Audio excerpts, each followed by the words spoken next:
অন্যদিকে রাজ্য রাজ্যপাল সংঘাত আরো তুঙ্গে। রাজ্যে তালিকাভুক্ত একজনকে আজ রাজভবনে ডাকলেন রাজ্যপাল সিবি আনন্দ বোস এবং 6টি বিশ্ববিদ্যালয়ের উপাচার্যের জন্য নাম পাঠায় উচ্চশিক্ষা দপ্তর। শুধুমাত্র ভাস্কর গুপ্তকে রাজভবনে আসতে বলা হলো এবং আরো 7 জনকে শিক্ষাবিদকে আসতে বলা হয়েছে রাজভবনে।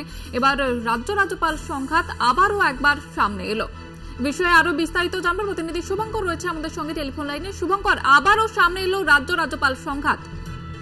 দেখো, যে সংঘাত কিন্তু মেটার নাম নিচ্ছে না, কেননা রাজ্যের তরফ থেকে সুপ্রিম কোর্টে, বিশেষ করে সুপ্রিম কোর্টের তরফ থেকে বলা যেতে পারে যে নির্দেশ দেওয়া হয়েছিল যে উপাচার্য নিয়োগের ক্ষেত্রে কিন্তু রাজ্য এবং সে সঙ্গে রাজভবন তারা সমন্বয় সাধন করে চলবে এবং সেইখানে দাঁড়িয়ে স্বাভাবিকভাবেই যে নাম রাজ্য ঠিক করে দেবে সেই নামগুলোকে রাজ্যপাল তিনি কিন্তু উপাচার্য হিসাবে বা অন্তর্বর্তীকালীন উপাচার্য হিসাবে নির্বাচন করে সেটি জানাবেন। এবং সুপ্রিম কোর্টে কিন্তু সেটাই জানানো হয়েছিল রাজ্যপালের তরফ থেকে বা রাজভবনের তরফ থেকে যে 6টি বিশ্ববিদ্যালয়ে আপাতত উপাচার্য নিয়োগ করা হচ্ছে, 31টি নাম পাঠানো হয়েছিল, যার মধ্যে কিন্তু বেশিরভাগটাই বাতিল করা হয়েছে। অর্থাৎ সেইখানে দাঁড়িয়ে স্বাভাবিকভাবেই কিন্তু আমরা জানতে পেরেছিলাম যে 6জন বা 6টি বিশ্ববিদ্যালয়ের জন্য নাম পাঠানো হয়েছে তার মধ্যে ভাস্কর গুপ্ত যেরকম রয়েছে, একই সঙ্গে কিন্তু তার মধ্যে আমরা জানি যে আরো বেশ কয়েকটি বিশ্ববিদ্যালয় যেমন গৌরবঙ্গ বিশ্ববিদ্যালয়ের জন্য পবিত্র চট্টোপাধ্যায়, হিন্দ বিশ্ববিদ্যালয়ের জন্য প্রেম পোদ্দার এবং সেই সঙ্গে সঙ্গে কিন্তু আরো বেশ কয়েকটি।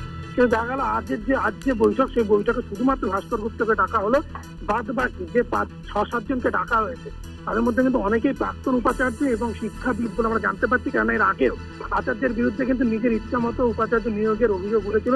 এবং আজ যে বৈঠক ডাকা হয়েছে সেই বৈঠক নিয়েও কিন্তু নতুন বিতর্ক শুরু হয়েছে। একেবারে ধন্যবাদ জানাবো শুভঙ্কর।